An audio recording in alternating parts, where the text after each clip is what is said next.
Sorry ass DJ. Hello बच्चे, स्वागत है आपका मेरे YouTube चैनल में। बच्चे आज हम स्टार्ट करने वाले हैं अपनी इनवर्स ट्रिगो सीरीज को जिसका आज है लेक्चर नंबर 1।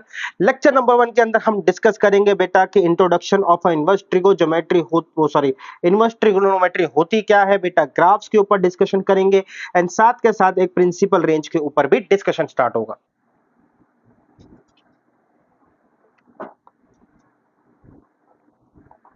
बंद कर दो लकड़ी का भी।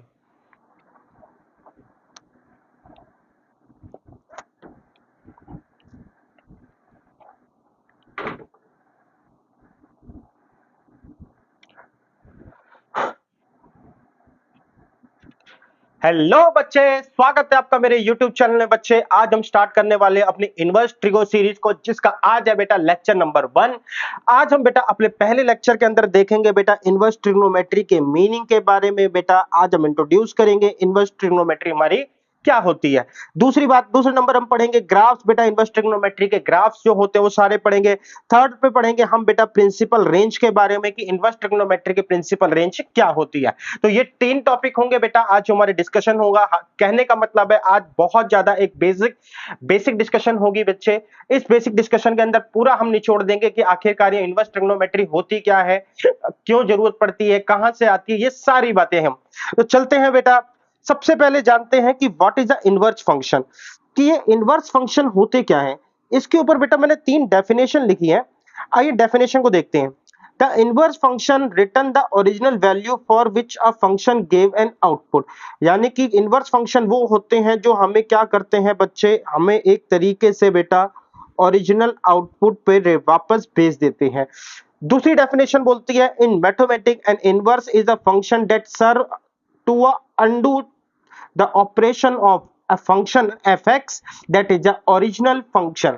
यानी कि इनवर्स फंक्शन वो होता है जो एक तरीके से हमारे ओरिजिनल फंक्शन का अंडू परफॉर्म करता है। एंड तीसरे नंबर पे the inverse function is the most general sense are function that reverse each other. ऐसे फंक्शन जो एक दूसरे के अपोजिट होते हैं। कहने का मतलब क्या है बेटा, पहली डेफिनेशन से समझाता हूं। The inverse function return the original value for which a function gave an output. Suppose करो बेटा आपके पास एक फंक्शन है, ये आपका है बेटा x। आपके पास एक फंक्शन है बेटा, इस फंक्शन से आप बेटा x से आप आप x लेकर आप एक आउटपुट दे रहे हो y। तो ये आपके लिए इनपुट बना बेटा, मेरे लिए ये मेरे लिए आउटपुट बना। एंड एंड दूसरा फंक्शन है बेटा g। तो बेटा g जो फंक्शन है वो क्या ले रहा है, वो इसको एज अ इनपुट ले रहा है, उसके लिए ये इनपुट हो गया। एंड बेटा g जो भी इनपुट लेता है वहां पे जो आउटपुट दे रहा है वो क्या हो गया बेटा, पूरा का पूरा x। तो यानी कि बच्चे उसने बोला हुआ है जो डेफिनेशन ने कि रिटर्न द ओरिजिनल वैल्यू, यानी कि हम f के अंदर क्या है x डाल रहे हैं तो fy बना रहा है। अगर हम बेटा y की वैल्यू हम अपने g के अंदर डालें तो वो हमारा क्या बना रहा है, वापस से x बना रहा है। तो ऐसी सिचुएशन में f inverse is equal to g होगा, यानी कि f का इनवर्स g और g का इनवर्स क्या होगा बेटा, इज इक्वल टू f। यानी कि दो फंक्शन एक दूसरे के जब अपोजिट काम कर रहे हैं, या अगर मैं कहूं अंडू फंक्शन जो हमारे मेन f ने करा, g उसका अपोजिट कर देता है, उसको खत्म कर देता है, तो हम उस सिचुएशन में दोनों फंक्शन को बोलेंगे ये दोनों एक दूसरे के इनवर्स है। या फिर हम बोल सकते हैं बेटा दो फंक्शन जो एक दूसरे काम को रिवर्स कर दें, ऐसे फंक्शन एक दूसरे के इनवर्स कहलाते हैं। फॉर एग्जांपल चलते हैं बेटा, मैंने कहा मेरे पास यहां पे बेटा x है, यहां पे बेटा मेरे पास x के साथ साथ यहां पे बेटा मेरे पास y है। बेटा यहां पे मैं x को y से कनेक्ट कर रहा हूं f के थ्रू, और f जो है fx जो है मेरा क्या है, x स्क्वायर है। तो यहाँ पे बेटा 1 है, मैं यहाँ पे उसी हिसाब से ले रहा हूँ 1 2 3 4। तो मैंने 1 का लिया बेटा, 2 का 4, 3 का 9 और 4 का 16। तो यानी कि बेटा मेरे पास एक फंक्शन है fx जो है x स्क्वायर, वो कुछ इनपुट ले रहा है, उस इनपुट पे कुछ आउटपुट दे रहा है। अब मैं बेटा आगे एक और फंक्शन मान रहा हूं जो है बेटा मेरे पास gx क्या कर रहा है बेटा, gx इसको एज अ इनपुट लेता है एंड gx फंक्शन जो है वो है अंडर रूट x। तो यानी कि बेटा अब 1 जो है 1 का अंडर रूट 1, 4 का अंडर रूट 2, 9 का अंडर रूट 3, 16 का अंडर रूट मेरे पास हो जाएगा 4। तो अगर मैं ये बात करूं कि हमारे पास इसने वापस क्या दे दिया बेटा x, तो इसका मतलब हमारे पास x एक इनपुट लेके f उसको किस में कन्वर्ट कर रहा है, f फंक्शन उसको y में कन्वर्ट कर रहा है। फिर बेटा आपका g फंक्शन जो है वो y जो है इनपुट लेकर, यानी कि जो आउटपुट आया है इसका उसको एज ए इनपुट लेके वापस से मेरे को x दे रहा है। तो ऐसी सिचुएशन को ही बोला हुआ है कि ऐसी सिचुएशन में f इनवर्स जो है वो g का काम करेगा एंड g इनवर्स जो है बेटा f का काम करेगा। कहने का मतलब ये है बेटा कि x स्क्वायर और रूट x जो है ये एक दूसरे के लिए इनवर्स का काम करते हैं। x स्क्वायर ने जो काम करा है x रूट x उसके लिए अंडू का काम करेगा, या एक दूसरे के काम को ये रिवर्स कर देते हैं। ये है मेरा एग्जांपल उन तीन डेफिनेशन के बेस में। तो मेरे ख्याल से बेटा आपको इनवर्स फंक्शन का मतलब समझ में आया होगा। देखते हैं बेटा डिफरेंट टाइप के इनवर्स फंक्शन कौन कौन से होते हैं। प्लस का इनवर्स होता है बेटा माइनस, यानी कि अगर दो चीजों को हम प्लस कर रहे हैं तो उसका अंडू कौन करेगा, ऑब्वियस सी बात है माइनस। मल्टीप्लाई का बेटा अंडू कौन करता है, मल्टीप्लाई का अंडू करता है डिवाइड। आई थिंक ये भी बात आपको क्लियर होगी कि अगर हम 2 3 या 6 कर रहे हैं तो अगर बेटा 6 को हम डिवाइड कर दे 3 से तो वापस ये 2 आ जाएगा। सिमिलरली बेटा प्लस का माइनस हो गया, मल्टीप्लाई का ये हो गया बेटा। इसी तरह से अगर बेटा मेरे पास x स्क्वायर है तो इसका इनवर्स हो जाएगा रूट x। अगर मेरे पास e की पावर x है तो मेरे पास बेटा इनवर्स होता है log x। यहां पर e आएगा बेटा, यानी कि एक्सपोनेंशियल का इनवर्स होता है log। सिमिलरली बेटा जब हम ट्रिग्नोमेट्री की बात करें, यानी कि जितने भी हमारे टी रेशियोज हैं डायरेक्टली, साइन कॉस टेन, इनका बेटा हो जाएगा, इनका इनवर्स हम लिखेंगे साइन इनवर्स, या इनका इनवर्स होगा बेटा ये कॉस इनवर्स, टेन इनवर्स। ये इनके क्या होंगे, इनवर्स होंगे। तो यहां से बेटा हमें एक मतलब समझ में आया कि क्या हम इनवर्स फंक्शन जब हम ट्रिग्नोमेट्री के अंदर जो है वो इनवर्स फंक्शन कैसे दिखाएंगे बेटा। जितने भी ट्रिग्नोमेट्री रेशियोज हैं तो हम कैसे दिखाएंगे, ऊपर बार करके। तो ओरिजिनल ट्रिग्नोमेट्री में साइन है तो इसका इनवर्स फंक्शन कैसा दिखेगा, साइन इनवर्स करके। तो मेरे ख्याल से बेटा डिफरेंट फंक्शंस जो हैं हमने इसका इनवर्स दिखाया आपको, और इसी बेस पे मैंने ये भी बताया कि हमारा ट्रिग्नोमेट्री रेशियोज का इनवर्स फंक्शन कैसे होंगे। आगे चलते हैं बेटा, देखते हैं बेटा meaning of a inverse trigonometry function. अब इनवर्स ट्रिग्नोमेट्री हमने क्यों पढ़ी, या ये क्या जरूरत पड़ गई बेटा। सबसे पहले हमारे पास थी बेटा डायरेक्ट ट्रिग्नोमेट्री। अब डायरेक्ट ट्रिग्नोमेट्री क्या करती थी बेटा, यहां पे ये sine theta is equal to perpendicular upon hypotenuse. यहां पे एक बेटा मेरे पास राइट एंगल ट्रायंगल होता है बच्चे, यहाँ पे मेरे पास एक राइट एंगल ट्रायंगल होता है जिसमें ये थीटा होता है, perpendicular hypotenuse A B C होता है। तो यहाँ पे हम डायरेक्ट ट्रिग्नोमेट्री में क्या करते थे, हम थीटा की वैल्यू रखते थे, हम यानी कि एंगल की वैल्यू रखते थे।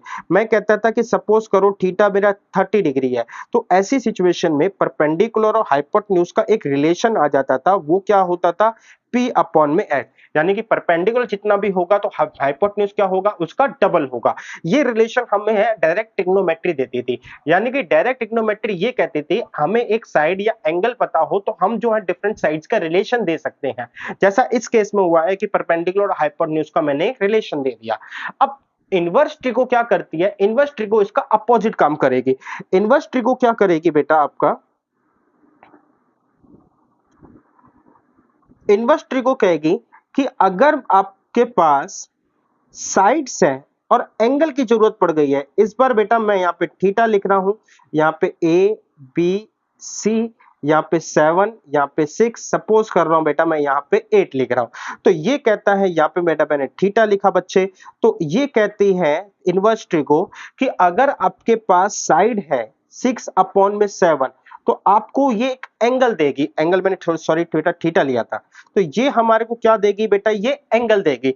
अगर आपके पास 6/8 आएगा, अगर आपके पास में cos इनवर्स 7 6/8 है तो ये भी मेरे को क्या देगी, एंगल देगी। यानी कि बच्चे इनवर्स ट्रिग्नोमेट्री हमारी क्या करती है, is used to determine the angle measure when at least two sides of a right angle triangle are known।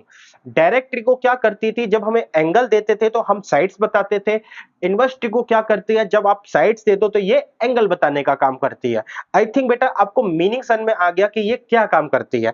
अब बच्चे जैसे मैंने आपको पहले ही बताया था, मैं इसको थोड़ा सा रफ करता हूं, मुझे और इंफॉर्मेशन देनी है कि हमने अभी-अभी बेटा एक डिस्कशन देखी, जिसमें हमने ये पढ़ा कि एक जो इनवर्स फंक्शन होते हैं, ये एक दूसरे के अपोजिट होते हैं, ठीक है? और दूसरी बात बच्चे, जैसे सपोज करो यहाँ पे मेरे पास, जैसे हमने कहा मेरे पास x है और इसको f ने y में कन्वर्ट कर दिया, y को वापस ये f, और अगर ये इसका g है तो वापस इसको x किस में कन्वर्ट कर देगा, ये x में कन्वर्ट कर देगा। यानी कि बेटा इनपुट जो होगा ये मेरे पास ओरिजिनल इनपुट वापस दे देगा।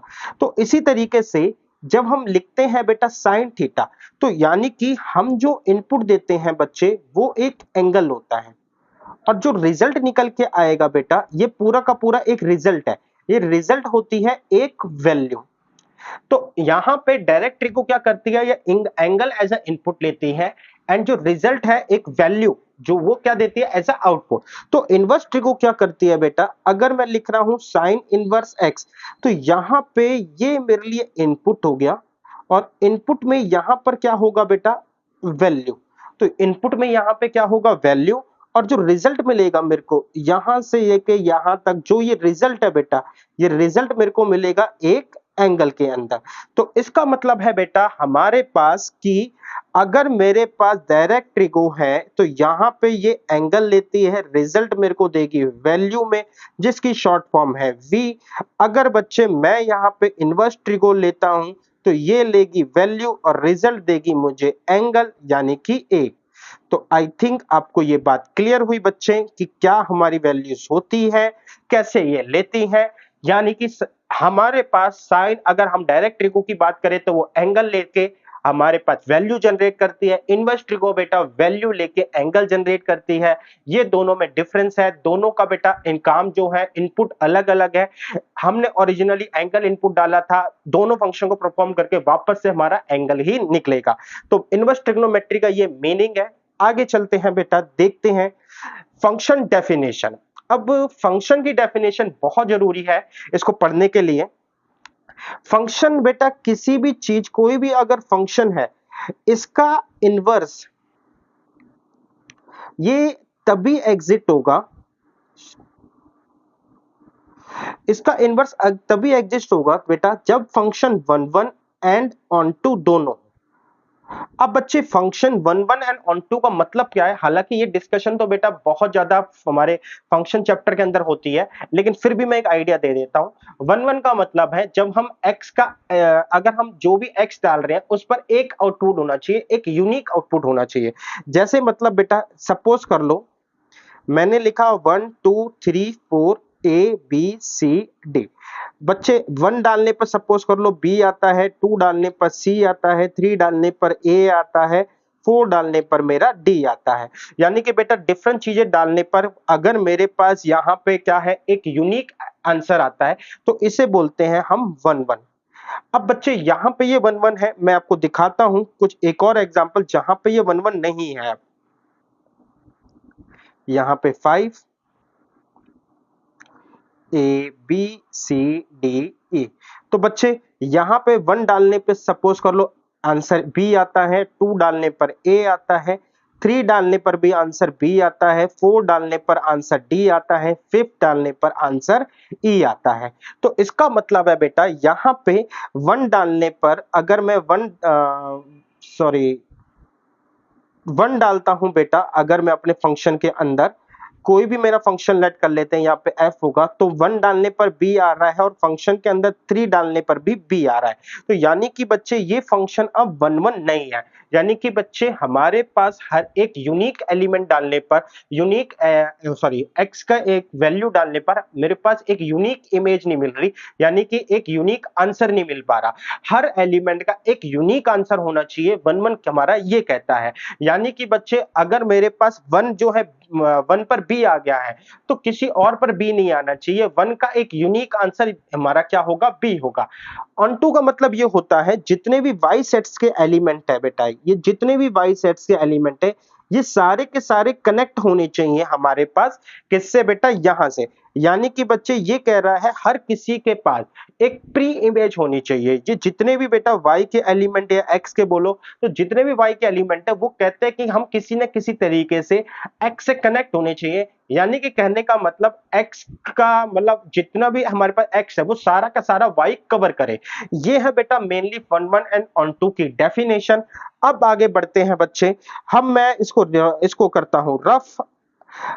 रफ भी नहीं बेटा मेरे पास आगे, ठीक है। अब बच्चे इशू क्या है, ध्यान से देखना। मैं साइन थीटा का आपको ग्राफ दिखाता हूं। साइन थीटा के ग्राफ के बाद एक डिस्कशन करेंगे।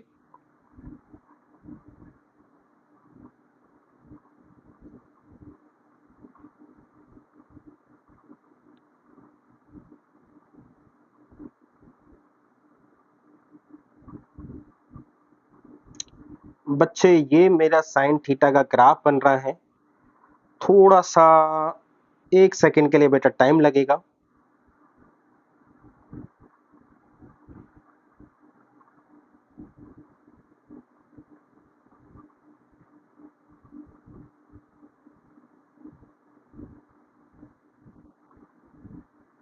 हम्म तो बच्चे अब ध्यान से देखते हैं कि अगर बच्चे मैं ये कह रहा हूं, ये मेरा साइन का ग्राफ कुछ ऐसे बनता है, ये ऐसे, ये ऐसे, एंड सिमिलरली बेटा थोड़ा सा ये नेगेटिव साइड भी ऐसे ही होता है।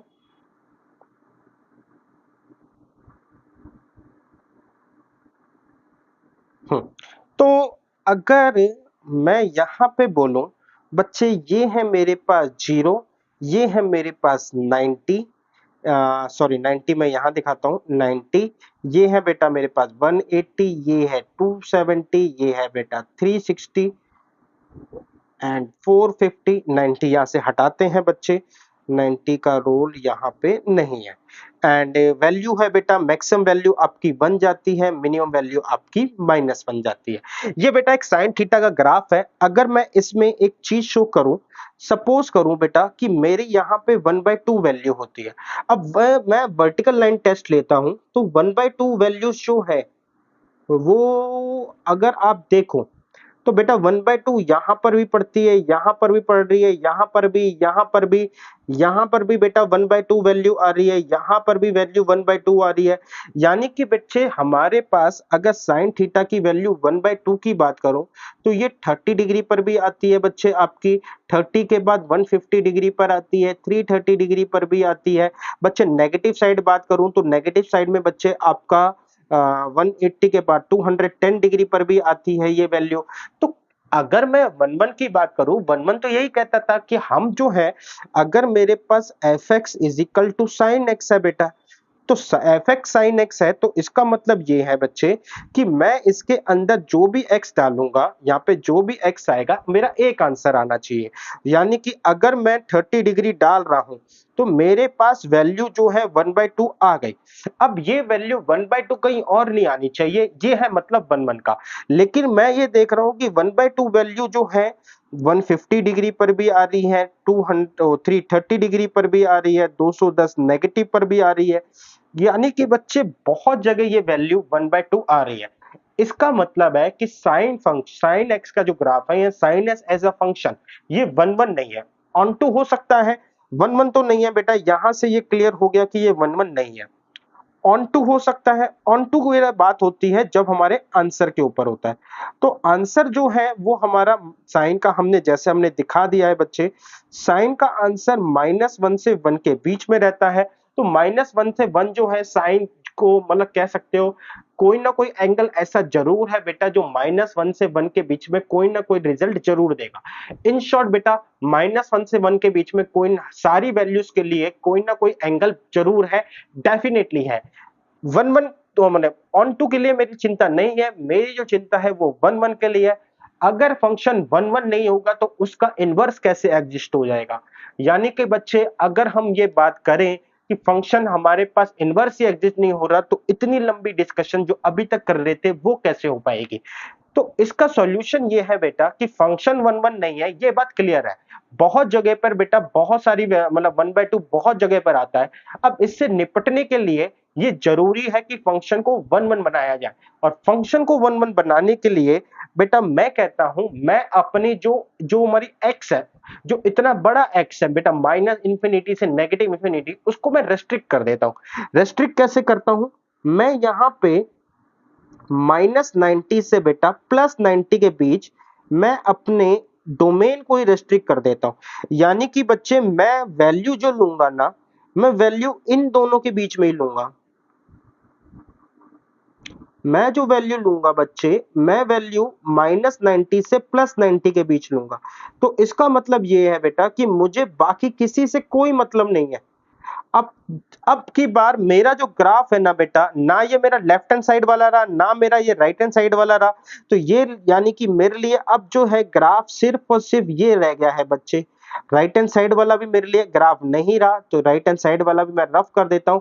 अगर अब ध्यान से देखो तो बेटा अब फंक्शन 1 1 बन चुका है। अब बेटा 1/2 सिर्फ एक ही जगह पर आ रहा है, -1/2 भी बेटा आपका सिर्फ और सिर्फ एक ही जगह पर आ रहा है। यानी कि बच्चे -1 से 1 तक की सारी वैल्यू सिर्फ और सिर्फ बच्चे आपकी कहां पर है, एक ही जगह पर एग्जिस्ट करती है।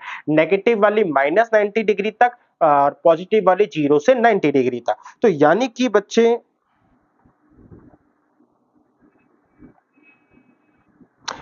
कि बच्चे मैंने क्या करा, मैंने अपने डोमेन को रेस्ट्रिक्ट करा, यानी कि जो x की वैल्यू पुट कर सकते थे उसको रेस्ट्रिक्ट करा, और उसको रेस्ट्रिक्ट करके मैंने फंक्शन को अब 1 1 बना दिया।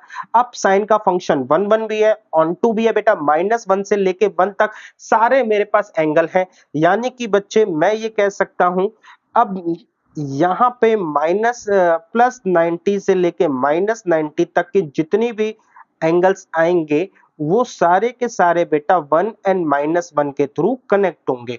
एंड साइमल्टेनियसली जितने भी बेटा +1 एंड -1 है, सबके सबके लिए हमारे पास एंगल्स है। तो ये वाला फंक्शन को बेटा मैंने अब 1 1 ऑन टू दोनों बनाया। यानी कि बच्चे इस तरीके से हमारे पास साइन का इनवर्स एग्जिस्ट करता है। यही लॉजिक है कि बेटा आप कई बार जो ग्राफ देखते हो वो सिर्फ इतना सा ही होता है। चलते हैं बेटा आगे डिस्कस करते हैं और ज्यादा। तो बच्चे साइन का ग्राफ हमारे पास ये है पूरा का पूरा। मैं इसके लिए ग्रीन पेन यूज करता हूं। हाँ, साइन एक्स का ग्राफ बेटा मेरे लिए ये पूरा का पूरा ही है। मैंने आपको बताया था बच्चे कि अगर आप कहीं पर भी वर्टिकल लाइन टेस्ट डालें, लेट्स से बेटा इस बार मैं 0 ले रहा हूं, तो 0 बेटा एक, यहाँ पे 1 value, 2 value, 3 value, 4 value, 5 value, बहुत जगह पे 0 है। अब इतनी सारी जगह पे 0 होने का मतलब ये फंक्शन 1 1 तो नहीं है, क्योंकि एक ही एंगल मतलब एंगल डिफरेंट एंगल्स पे हमारे पास एक सेम रिजल्ट आ रहा है, जो कि नहीं आना चाहिए। तो इसलिए बेटा मैं इसको रेस्ट्रिक्ट करता हूं। जो लाल पेन से दिखा रखा है उसे ही बोलते हैं रेस्ट्रिक्टेड, अपनी डोमेन को कर देना। जो रेस्ट्रिक्शन है वो बेटा -90 से +90 के बीच की है। तो बच्चे ये है मेरी रेस्ट्रिक्टेड रेंज। अब बच्चे यहां पे मैंने आपको बताया था कि बच्चे जब इनवर्स को पढ़ते हैं तो हम वैल्यू को एज अ इनपुट देंगे। हमारे लिए इनपुट वैल्यू होगा, और जो आंसर होगा बेटा वो एक थीटा होगा, यानी कि आंसर एक एंगल होगा। तो इसका मतलब है एक्स एक्सिस पर अब वैल्यूज आएंगी, तो डेट्स वाई ये वैल्यूज है, और यहाँ पे बेटा एंगल आएगा। तो एंगल को लिए मैं यहाँ पे 1 की जगह यहाँ पे ये दिखाता हूं कि बच्चे मेरे पास ये प्लस का 90 डिग्री है, ये मेरे पास माइनस का 90 डिग्री है, एंड इसके बीच में ये 0 डिग्री है। तो बच्चे इसके अगर मैं ग्राफ की बात करूं, 90 डिग्री का ग्राफ बेटा इन्होंने इन्हीं के अकॉर्डिंग ले लेते हैं बच्चे। तो 90 डिग्री का ग्राफ बेटा यहाँ पर आएगा, मेरे पास ये प्लस का 90 डिग्री है, और यहाँ पे बच्चे मेरे पास ये माइनस का 90 डिग्री है। तो बच्चे मैं यहाँ से एक परपेंडिकुलर ड्रॉ करता हूँ कुछ इस तरीके से। तो -1 से 1 के बीच में सारी वैल्यूज कुछ इस तरीके से हमारी कवर होती है।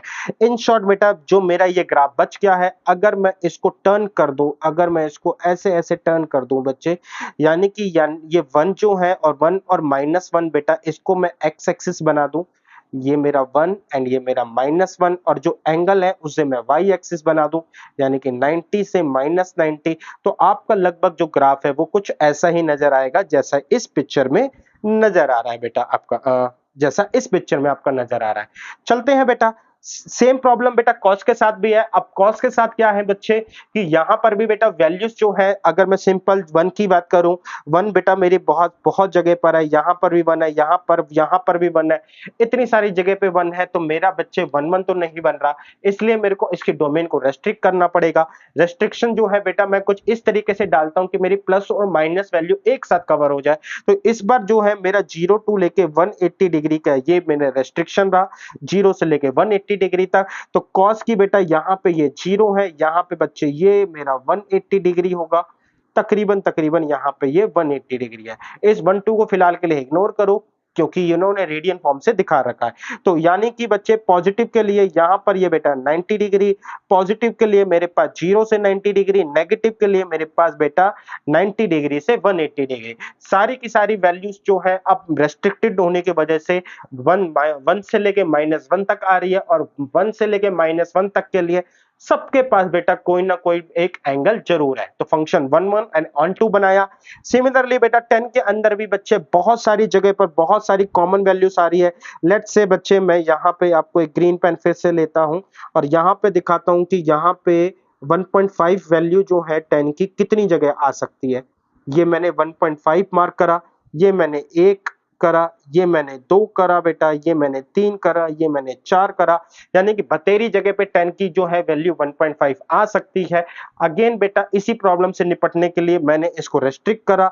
रेस्ट्रिक्शन कैसी दी, -90 से बेटा +90 के लिए बीच में, यानी कि एक कंटिन्यू ग्राफ को मैंने दिखाया। और जब मैंने इसको एज इट इज टर्न कर दिया बच्चे, यानी कि कुछ इसको इस तरीके से गिरा दिया, यानी कि दैट्स इसको एक 90 डिग्री टर्न दिया, जिससे मेरा जो वैल्यूज है वो एक्स एक्सिस पर आ जाए। तो मैं आपको एक ग्राफ दिखा सकता हूं, वो ग्राफ कुछ ऐसे होगा, जहां पे बच्चे यहां पर मेरे पास ये आपकी क्या हो जाएगा, हमारे पास वैल्यू और जो रिजल्ट आएगा वो मेरा एंगल होगा। यानी कि बच्चे ये मेरे पास -90 डिग्री से लेके तकरीबन +90 डिग्री तक ये जाएगा। ये कुछ ऐसे जाएगा, -90 डिग्री। तो बच्चे ये था रेस्ट्रिक्टेड डोमेन का कॉन्सेप्ट, जिसके लिए अभी तक डिस्कशन चल रही थी कि concept of restrict range, range नहीं है बेटा, डोमेन होना चाहिए था। Concept of restricted domain, range को भी लिख सकते हैं, क्योंकि हम बेसिकली डायरेक्ट ट्रिगो के कॉन्सेप्ट से बात करते हैं, तो रेंज भी लिख सकते हैं, कोई दिक्कत नहीं है। बट हाँ, मतलब कहने का मतलब हम जो इसके अंदर वैल्यू पुट करने वाले हैं उसकी बात चल रही है। अब आगे चलते हैं बेटा, हमने देखा कि हमने किस तरीके से जानबूझकर अपने जितने भी ट्रिग्नोमेट्रीज हैं, जो भी फंक्शंस हैं, उसके अंदर हमने एक जानबूझ के रेस्ट्रिक्शन डाली, ताकि वो 1 1 ऑन 2 बने, और 1 1 ऑन 2 बने तभी जाके मेरे को एक आंसर मिले, जो सॉरी तभी जाके मेरे को उसका इनवर्स मिले। तो इनवर्स जो है वो नेचुरली एग्जिस्ट नहीं करता, बल्कि फोर्सफुली उसको लाया जाता है by the using of the concept of a restriction in on a domain. आगे चलते हैं बेटा, मैंने आपको कुछ दिखाया कि किस तरीके से साइन कॉस 10 पे भी रेस्ट्रिक्शन होती है। अब आते हैं different set of a restriction range. Range again फिर से गलत वर्ड है बेटा, डोमेन ही आएगा। देखना, मैं अपने साइन के ग्राफ को फिर से उठाता हूं बच्चे। मैंने ये बोला कि मैं साइन के ग्राफ को फिर से उठाता हूं।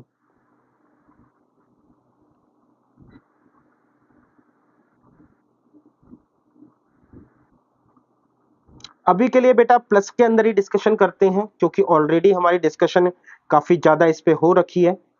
तो हमने ये कहा कि यार हमने जानबूझ के साइन एक्स के ग्राफ को, जो कि 1 से लेके -1 तक होता है, इसे मैंने जानबूझ के क्या करा बच्चे, इसको मैंने वो बनाया, क्या कहते हैं, रेस्ट्रिक्ट करा, ताकि हमारे पास ये 1 1 बन सके। तो -90 से लेके +90 डिग्री तक हमने एक सेट बनाया।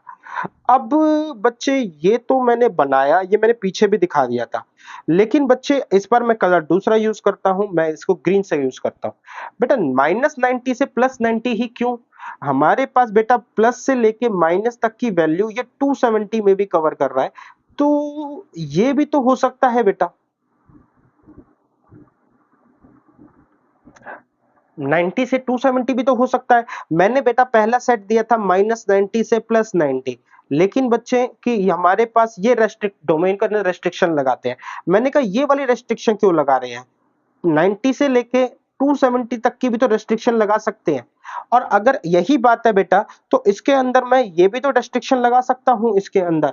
270 से लेकर आगे 360 से लेके आगे 450 तक, ये भी तो बेटा मेरे पास माइनस ये क्या कहते हैं ये +450।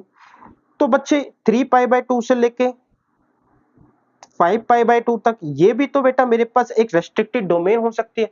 कहने का मतलब मेरे पास रेस्ट्रिक्शन जो डोमेन है कि -90 से 90, यही क्यों लगाया जाए?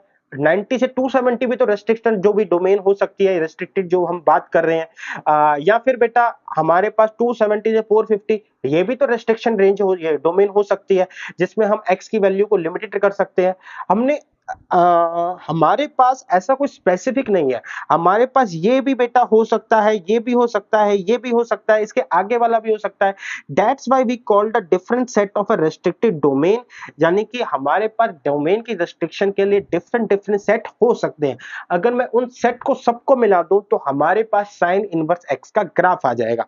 तो ये है बेटा मेरे पास साइन इनवर्स एक्स का ग्राफ, जिसमें ये है बच्चे आपके साइन इनवर्स एक्स का ग्राफ, जिसमें मैंने ये दिखाने की कोशिश करी है कि बेटा -90 से +90 एक हमारी रेस्ट्रिक्शन है, +90 से 3π/2 तक ये मेरी दूसरी रेस्ट्रिक्शन है, 3π/2 से 5π/2 तक ये मेरी तीसरी रेस्ट्रिक्शन है। नीचे की ओर बेटा हम बात करें यहाँ से -π/2 की ओर, तो बच्चे ये पॉजिटिव में मेरे पास पहली, दूसरी, तीसरी, यहाँ पे नेगेटिव में बात करूं चौथी, पांचवी, मेरे पास 5-5 एक रेस्ट्रिक्टेड हमारे पास वो आगे डिफरेंट सेट आ गए। उन सब सेट को मिलाया तो मैंने देखा मेरे पास साइन इनवर्स एक्स का ग्राफ बन गया। यहाँ पे बेटा मैं थोड़ी सी डिस्कशन करना चाहता हूँ। ये है बच्चे साइन एक्स का डायरेक्ट ग्राफ और ये है बच्चे साइन इनवर्स एक्स का ग्राफ। जब भी दो फंक्शन होते हैं जो दोनों के लिए एक दूसरे के अपोजिट होते हैं, उस कंडीशन में y is equal to X की line as a mirror work करती है। जैसा कि आपको दिख रहा होगा, जैसे जैसे बेटा यहाँ पे ये जो साइन इनवर्स एक्स है, ये जितना साइन एक्स जितना इस मिरर के क्लोज आ रहा है, साइन इनवर्स बेटा उतना ही इस मिरर वो भी इस मिरर के क्लोज आके आगे साइड हो रहा है। तो ये सारी बातें बच्चे हमने यहाँ पे ये ऑलरेडी डिस्कस कर रखी है फंक्शन के अंदर, फिर भी बेटा मैंने यहाँ पे दिखाने की कोशिश करी है। इसी तरीके से बेटा कॉस के ग्राफ को भी देख लेते हैं। कॉस का ग्राफ का अंदर बेटा 0 से लेके हमारे पास ये पाई, ये हमारे पास एक तरीके से सारी की सारी वैल्यूज कवर कर रहा है 1 से लेके -1, अगर आप देख सकते हैं। तो यानी कि बच्चे मैंने यहाँ पे 0 से लेके पाई एक सेट बनाया, पाई से 2 पाई दूसरा सेट बनाया, नीचे भी बेटा और सेट बन सकते हैं, -1 माइनस ये सॉरी तीसरा सेट ये हो गया नेगेटिव में, दूसरा चौथा सेट कह सकते हैं। तो कॉस का ग्राफ भी बेटा डिफरेंट सेट्स को जोड़ के बन सकता है। आगे चलते हैं बेटा, ये 10 का ग्राफ है। 10 का ग्राफ भी बेटा डिफरेंट डिफरेंट सेट्स को दे के बनता है।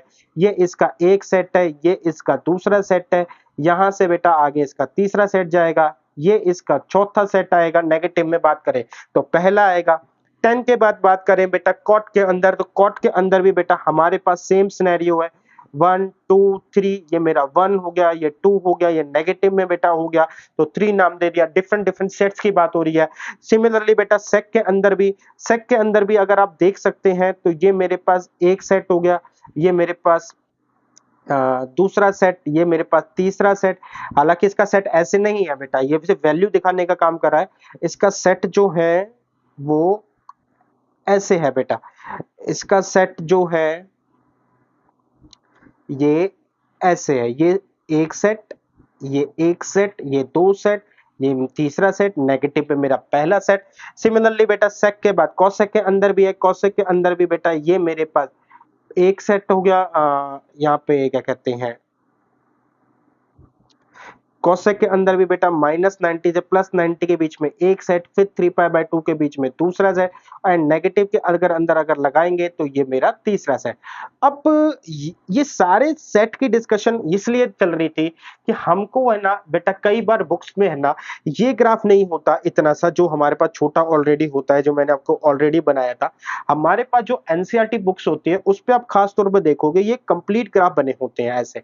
तो वो कंप्लीट ग्राफ इसलिए बने होते हैं, वो ये बात बताने की कोशिश करते हैं कि जरूरी नहीं है बेटा -90 से 90 वाले सेट को ही रेस्ट्रिक्ट करा जाए, यानी कि रेस्ट्रिक्शन के अंदर एक सेट, आप चाहो तो दूसरा सेट भी ले सकते हो, तीसरा सेट भी ले सकते हो। हम जो मर्जी सेट उठा सकते हैं अपने फंक्शन को 1 1 ऑन 2 बनाने के लिए। और अगर उन सारे सेट को जोड़े तो मेरे पास साइन इनवर्स एक्स का ग्राफ आ जाएगा, जिसका मतलब ये नहीं है कि बेटा हमारे पास जैसा साइन का ग्राफ है वैसा ही साइन इनवर्स का, जिसका मतलब ये है कि डिफरेंट सेट्स को यूज करा गया है, रेस्ट्रिक्टेड सेट्स को यूज करा गया है, रेस्ट्रिक्टेड डोमेन को यूज करा गया है इस ग्राफ को बनाने के लिए। उम्मीद करता हूं बेटा आपको ये इंफॉर्मेशन पसंद आई होगी। तो आगे बढ़ते हैं, अब देखते हैं concept of principal domain. Range भी कह सकते हैं, क्योंकि बेटा हमारे पास डायरेक्ट ट्रिग्नोमेट्री के पॉइंट ऑफ व्यू से बात करेंगे तो यहाँ पे रेंज होगा, इनवर्स ट्रिगो के हिसाब से बात करेंगे तो डोमेन होगा। तो बेटा बात नजरिया है सिर्फ देखने का, क्योंकि हमारी बात जो है जनरली ये डायरेक्ट ट्रिगो से स्टार्ट होती है, इसलिए हम यहाँ पे रेंज का वर्ड को यूज कर लेते हैं। लेकिन हाँ, बहुत ध्यान से, डोमेन का वर्ड तभी यूज होगा जब स्पेसिफिकली मैं सिर्फ इनवर्स ट्रिगो की बात कर रहा हूँ। अब देखो बेटा हो क्या रहा है, हमने अभी अभी देखा कि यार साइन के ग्राफ के लिए मेरे पास 1 2 3, तो यानी कि मैंने कहा कि साइन एक्स का अगर मेरे पास ग्राफ है, इसकी वैल्यू -1 से 1 की होती है, इसे 1 1 बनाने के लिए मैंने अपने डोमेन को रेस्ट्रिक्टेड करा, यानी कि जो वैल्यू डल सकती थी, तो वो रेस्ट्रिक्शन के अंदर ये मेरा पहला सेट है। मैं चाहूं तो इसको लेके रेस्ट्रिक्ट कर दूं, या फिर बेटा मैं चाहूं तो बेटा π/2 से 3π/2 इसको लेके रेस्ट्रिक्ट कर दूं, या फिर बेटा मैं 3π/2 से लेके 5π/2 तक, यानी कि मैं तीसरा सेट लेके इसको रेस्ट्रिक्ट कर दूं। तो रेस्ट्रिक्शन की तो अब लिमिट नहीं है, मतलब रेस्ट्रिक्शन जो अगर सेट बनाएंगे तो कोई लिमिट नहीं है, बहुत सारे, क्योंकि इनके अंदर का जो भी पूरा डिफरेंस है ये 180 का आ रहा है। तो 180 के तो अद्भुत, मतलब कह सकते हो कितने ज्यादा सेट बनते चले जाएंगे, ये भी 180 का, ये भी 180 का, यानी कि दो वैल्यूज लेनी है जिनके बीच का डिफरेंस 180 होना है, वो पूरा का पूरा मेरे पास साइन इनवर्स का एक तरीके से रेस्ट्रिक्टेड सेट बन सकता है। अब अगर मेरे से कोई इनवर्स के अंदर पूछे कि मेरे को साइन इनवर्स बताओ कि 1/2 कब होगा, अब ये बेटा 30 डिग्री के अंदर भी हो सकता है, 150 डिग्री के अंदर भी हो सकता है, 330 के अंदर भी हो सकता है, यानी कि इसमें भी आंसर हो सकता है, इसमें भी। तो हम सब ने मिलके ये बोला कि हमें कोई ना कोई प्रिंसिपल एक सेट को रख देना चाहिए कि हाँ ये सेट है, ये प्रिंसिपल सेट है, यानी कि ये जो रेस्ट्रिक्शन है ये प्रिंसिपल रेस्ट्रिक्शन है, हमारे जो भी आंसर दिए जाएंगे इस प्रिंसिपल रेस्ट्रिक्शन में दिए जाएंगे।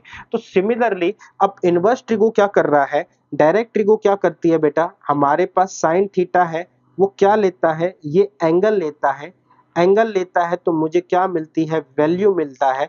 इनवर्स ट्रिगो क्या करती है बेटा, इनवर्स ट्रिगो वैल्यू लेती है, तो ये पूरा का पूरा मेरे को क्या देती है, एंगल देती है। तो यानी कि बेटा इसके लिए जो डोमेन है ये मेरे लिए रेंज है। अब ये इस वाली रेंज को यूज कर रही है फिर से मेरे को वापस डोमेन देने के लिए। तो ये वर्ड जो है रेंज इसलिए चल रहा है क्योंकि मैं इसको ट्रिग्नोमेट्री के पॉइंट ऑफ व्यू से देख पा रहा हूं। तो कॉन्सेप्ट ऑफ प्रिंसिपल रेंज का मतलब यही हुआ बेटा कि मैं अपने आंसर देने के लिए कौन से सेट्स को यूज करूं, तो हमने एक स्पेसिफाई कर दिया कि हम प्रिंसिपल सेट को ही यूज करेंगे। अब प्रिंसिपल सेट क्या है, तो अब ध्यान से देखो बेटा कि यहाँ पे ना आपको एक डार्क लाइन दिख रही है, हर किसी के अंदर एक डार्क लाइन दिख रही है।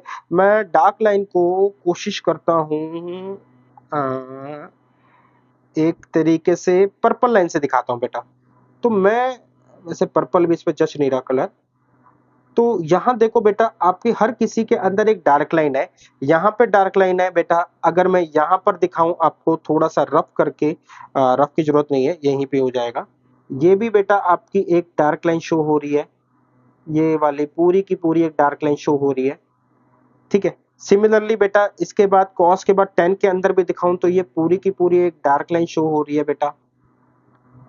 इसके बाद ये पूरी एक डार्क लाइन शो हो रही है। इसके बाद बेटा हम कॉट की बात करें तो कॉट के अंदर भी एक पूरी की पूरी डार्क लाइन शो हो रही है। ये पूरे जितने भी मेरे ग्राफ्स हैं। इसके बाद बेटा सेक के अंदर भी एक डार्क लाइन शो हो रही है। ये रही आपकी डार्क लाइन, ये रही आपकी डेटा डार्क लाइन। इसके बाद बेटा कॉसेक के अंदर भी आपकी डार्क लाइन शो हो रही है। ये रही आपकी डार्क लाइन, यहां से ये डार्क लाइन ये रही आपकी। तो अब बात ये है कहने की कि हमारे पास ये डिफरेंट डिफरेंट डार्क लाइन जो है मैंने आपको शो करी है, ये बेसिकली जिस बुक से मैंने एक चैप्टर लिए हैं एनसीईआरटी से, उन्होंने ऑलरेडी डार्क करके ये बताने की कोशिश करी है कि यही हमारी प्रिंसिपल रेंज है।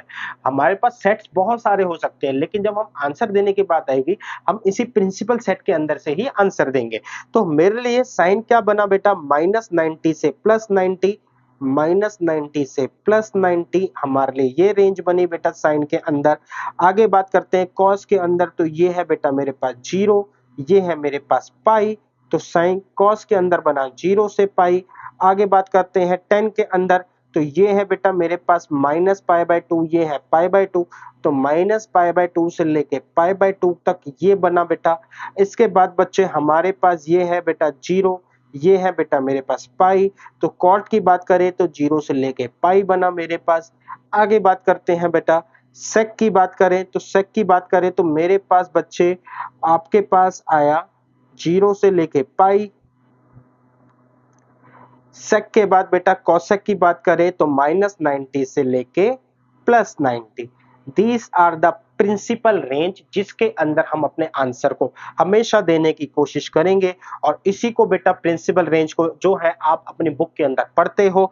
तो ये है बेटा आपके अंदर, जिसके अंदर हम अगर इनवर्स ट्रिगो की बात करी जाए तो ये इसकी डोमेन है, यानी कि ये इसके अंदर डाला जाएगा, ये इसके अंदर आने वाले आंसर है बेटा। तो ये मेरे लिए बन गई रेंज।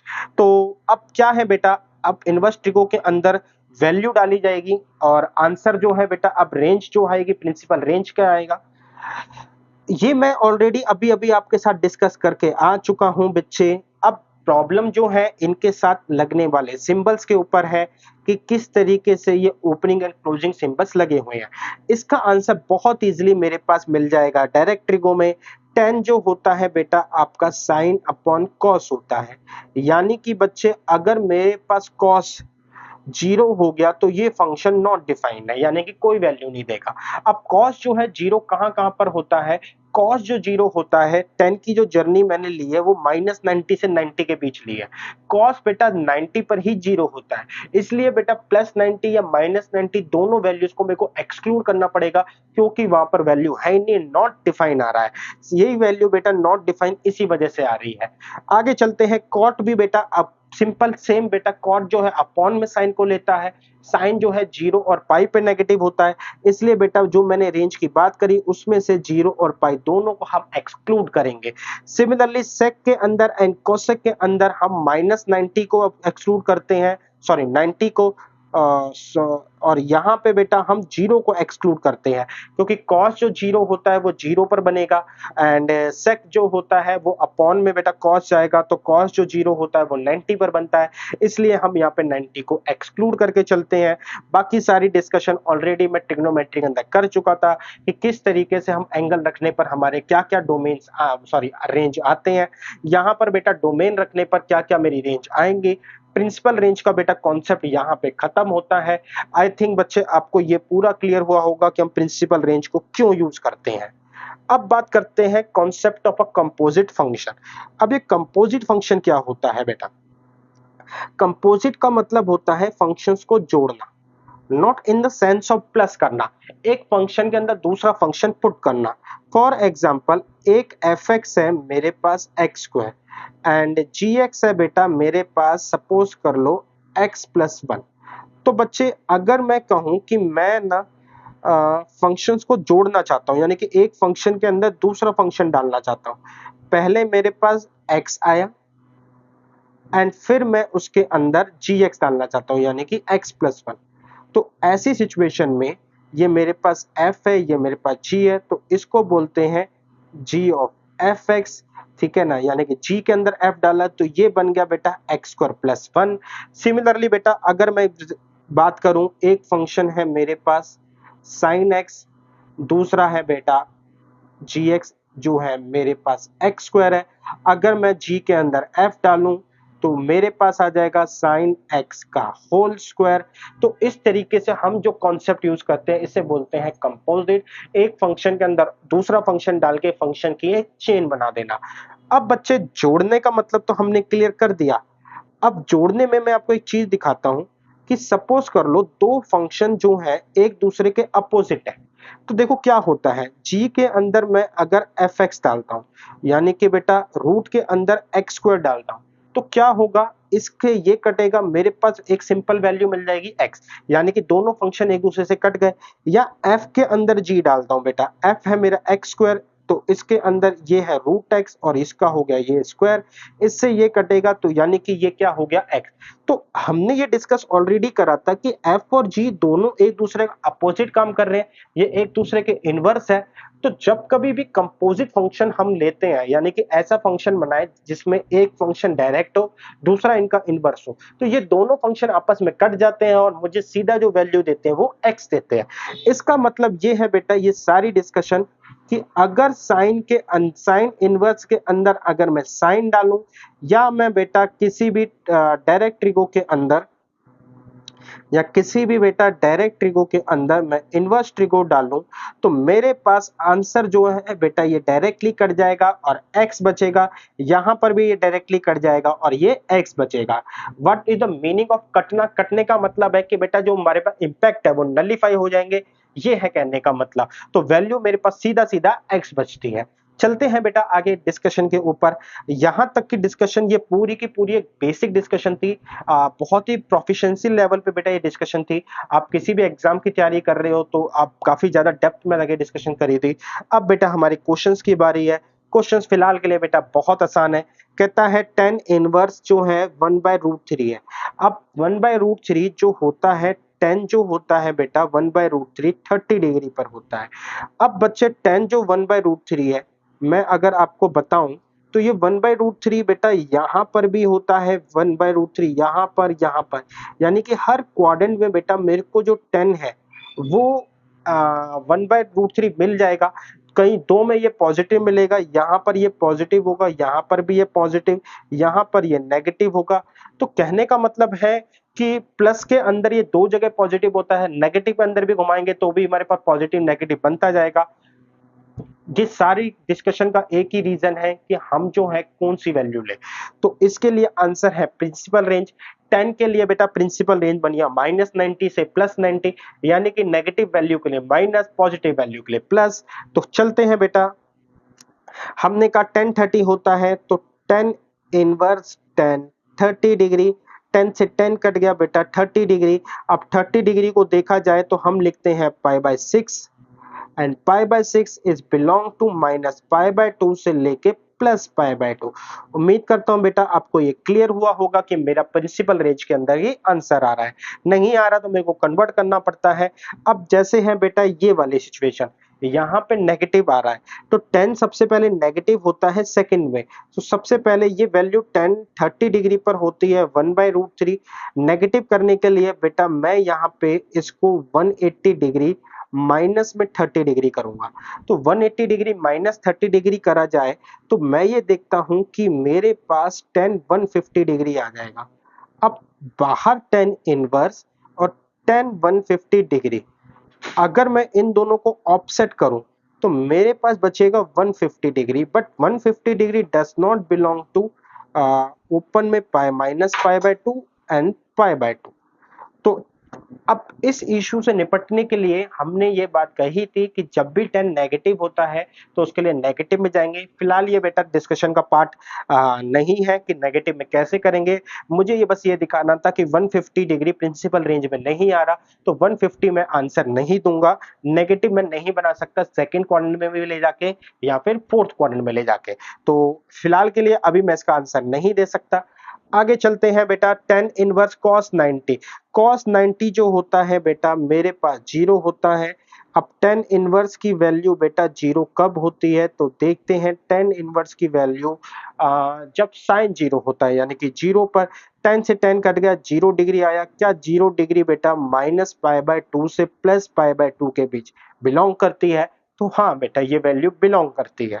आगे चलते हैं बेटा, यहाँ पे 2 cos 2π/3, तो cos 2π/3 को खोलते हैं। खोलने का तरीका मैंने सिखाया था कि बेटा हम यहाँ पे 2 के नियरेस्ट वैल्यू 3 से डिवाइड हो जाए तो 3π - π अपॉन में 3, तो cos आ जाएगा बच्चे मेरे पास π - π/3। तो cos 180 डिग्री माइनस थीटा, तो cos क्या आ गया बेटा π/3। एंड क्वाड्रेंट जो होगा बेटा सेकंड की वजह से बेटा ये नेगेटिव नेगेटिव, तो मेरे पास माइनस की बेटा 1/2 आ गया। -1/2 ऑलरेडी बाहर मल्टीप्लाई हो रखा है, 2 तो 2 से 2 कट गया, -1। अब cos जो होता है -1 बेटा, एक तो होता है ये 0 डिग्री पर, दूसरा होता है ये मेरा 180 डिग्री पर। सॉरी cos 1, सॉरी बेटा 10 आया है, रुको रुको, तो बाहर है बेटा 10। अब 10 की बात करूं तो बेटा tan इनवर्स -1 जो है, अगेन बेटा मैं ये कहूंगा कि अगर मैं इसको सेकंड या फोर्थ क्वाड्रेंट में लेके जाऊं, फोर्थ क्वाड्रेंट में कैसे जाएगा बेटा, 360 डिग्री माइनस में 45 डिग्री, तो मेरे पास बेटा आंसर नहीं आएगा। इसलिए बच्चे क्यों नहीं आएगा, क्योंकि मेरी प्रिंसिपल रेंज जो है वो -90 से लेके +90 तक है। तो इसकी डिस्कशन भी मैं नेक्स्ट लेक्चर में करूंगा। फिलहाल के लिए बेटा मैं ये दिखाना चाहता हूं कि ये नहीं आएगा, मेरे को उसको नेगेटिव में ले जाना पड़ेगा। फोर्थ के बाद बेटा आगे चलते हैं फिफ्थ में। दोनों के अंदर बेटा मेरे पास माइनस का इशू है, तो यहां पर भी बच्चे माइनस के लिए अगर मैं 10 cos के माइनस की अगर मैं बात करूं, तो cos जो नेगेटिव होता है वो सेकंड क्वाड्रेंट में भी होता है, थर्ड क्वाड्रेंट में भी। अब सेकंड क्वाड्रेंट में का मतलब होता है कि हमारा आंसर 90 टू 180 के बीच में देना है, और cos इनवर्स की जो रेंज होती है वो 0 से लेके पाई होती है। तो इसका मतलब है इस वाले आंसर को दिया जा सकता है। कैसे दिया जा सकता है? cos इनवर्स cos बेटा ये 1/√245 पर होता है, तो पाई माइनस π/4, तो cos आ गया बेटा यहाँ पे 3π/4, सेकंड क्वाड्रेंट में ले गया इसलिए नेगेटिव हो गया। तो ये हो गया बेटा cos इनवर्स, cos से cos कट गया, मेरे पास रिजल्ट आया बेटा 3π/4। तो 3π/4 इज बिलोंग टू बेटा 0 टू पाई, दैट्स वाई इसका आंसर पॉसिबल है देना। इसका आंसर फिलहाल बेटा आज के क्लास में पॉसिबल नहीं है देना। चलते हैं बेटा आगे बढ़ते हैं। तो ये सारा अब ये एक चेन है, बेसिकली कंपोजिशन ही दिखा रखी है।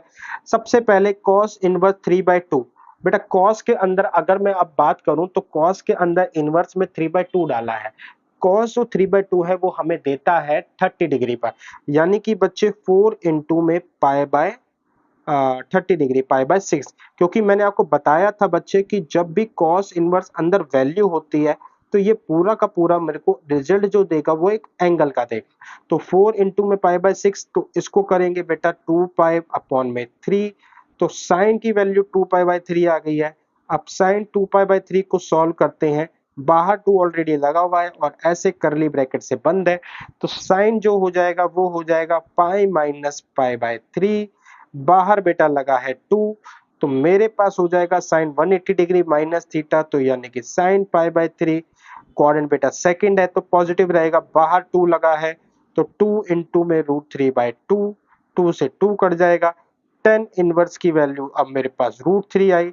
बेटा अब उस तरीके से करने की बार बार जरूरत नहीं है जिसमें हम ये दिखाते थे कि यहाँ पे बेटा tan √3 की वैल्यू जो है, अब मैं यहाँ पे शो करता था कि tan √3 π/ मेरा 3 पर होगा, तो ये चीजें करने की जरूरत नहीं है। 10 से सीधा 10 कटेगा, या फिर हम ये कहें कि अब ये जो आंसर है सीधा एक एंगल देगा, π/3 मेरा आंसर होगा।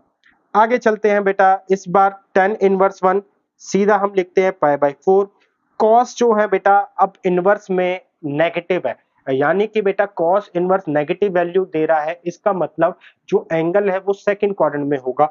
π/2 नॉर्मली क्या होता है बेटा, हमारे पास 60 डिग्री पे आता है, तो cos थीटा जो है cos π/2 जो है बेटा आपका, सॉरी π/3 जो हो है वो 1/2 होता है। सेकंड क्वाड्रेंट अगर ये नेगेटिव है तो हमारे पास इसको लिखेंगे cos π माइनस π/3, यहाँ पे आंसर 1/2 होगा, यानी कि बेटा 2π/3। तो इसमें बेटा अगर इसको सॉल्व करेंगे तो ये सेकंड क्वाड्रेंट में जाएगा, आंसर आएगा 2π/3। बट बच्चे साइन का जो नेगेटिव है, अगर मैं बात करूं पॉजिटिव में, तो ये थर्ड क्वाड्रेंट में जाएगा, यानी कि बच्चे पाई प्लस π/4 अगर साइन होगा तो मेरी वैल्यू -1/2 होती है, यानी कि 5π/4। But 5π/4 does not belong to बेटा -90 टू +90, इस रेंज में बिलोंग नहीं करता बेटा। अब इस रेंज में बिलोंग नहीं करता तो क्या करा जाए, इसका मतलब इसका आंसर नेगेटिव के लिए नेगेटिव क्वाड्रेंट में जाना पड़ेगा, जो कि फिलहाल मैंने इस क्लास के लिए डिस्कशन में नहीं रखा। तो अगली क्लास में हम इसको विथ कॉन्सेप्ट के साथ आगे डिस्कस करेंगे।